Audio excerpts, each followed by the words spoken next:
It's been a year since the 7 investigators started digging into 911 in Detroit. And tonight, we're looking at where things stand today. 7 investigator Ross Jones is here now with a look at whether the department has made improvements since he started asking questions. Ross? Carol and Dave, good evening. Our investigation into 911 triggered department-wide changes, from the removal of the 911 director to the discipline of more than 30 employees and a host of all new policies. All of it designed to ensure police respond to crimes faster.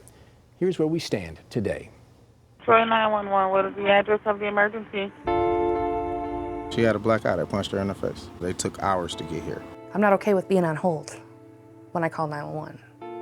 We are falling short in a whole lot of different areas. 1 year since we started investigating 911 in Detroit, here's what's changed and what still needs to. We're not where we need to be. We're not claiming victory. Are we better? Absolutely. The numbers, say Assistant Chief James White, show progress. During the summer months last year, Priority 1 calls, the most urgent that police receive, averaged a response of 14 minutes and 25 seconds.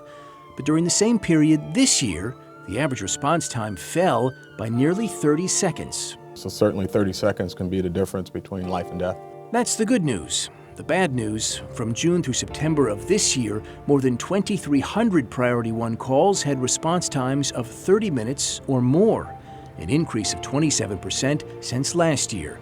DPD says that's because the number of calls to 911 jumped 30% since the year before. You have reached the City of Detroit 911 Emergency Center. We also exposed how too many 911 calls were being answered by this. Your call will be handled by the next available operator. A recorded message that clicks in when there are more calls to 911 than call takers to answer them. They put you on hold for 911? I never heard of that. Callers like Paula Smith, who for 32 years was a Detroit cop.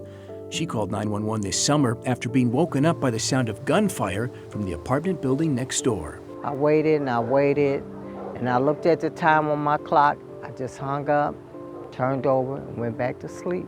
During the summer of 2018, just under 1,000 callers heard the recorded message every day. But a year later, that number has been slashed by 60%.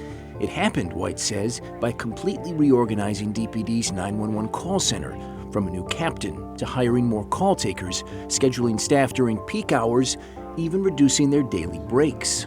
But DPD still has work to do. From March to September of this year, more than 18,000 calls waited 60 seconds or more. More than 3,000 waited at least 2 minutes to be answered. Detroit 911, what's the address of the emergency? And when calls are answered, some are still slipping through the cracks. I just woke up to gunshots and my front door, the glass is shot out. I have holes in my house. This call from July on Lake Point Street had a response time of more than 2 hours. Police were tied up on other runs, and when they arrived, the shooter was gone. 4, 5, 6, 7, 8, at least 8 bullet holes. When we went to visit, the damage was still there, but the homeowners were not. Neighbors told us they moved out shortly after the shooting. The call should not have waited that long. I mean, we could have dispatched from another precinct, and that's what we're looking into. Are you in need of police, fire, EMS assistance, ma'am? This call came through on the same night when a 23-year-old woman reported she'd been sexually assaulted. This guy had raped me. I don't know what to do. Police arrived more than an hour later. When they got to the home, there was no answer. They never made contact with the alleged victim. It's unacceptable. I mean, we've got work to do in that area. We're looking at that. We're opening an investigation. Did the department become aware of the problems with these calls as a result of its own review or as a result of my questions? So that's the problem that I have with this process, is that we didn't find these first. I want our people looking at the calls at the rate that you look at them to find these problems. The department is now investigating what went wrong with this call and others we brought to their attention. We are better than we were, but we are nowhere near where we need to be. When we look at these calls, it's evidence that we've got much work to do.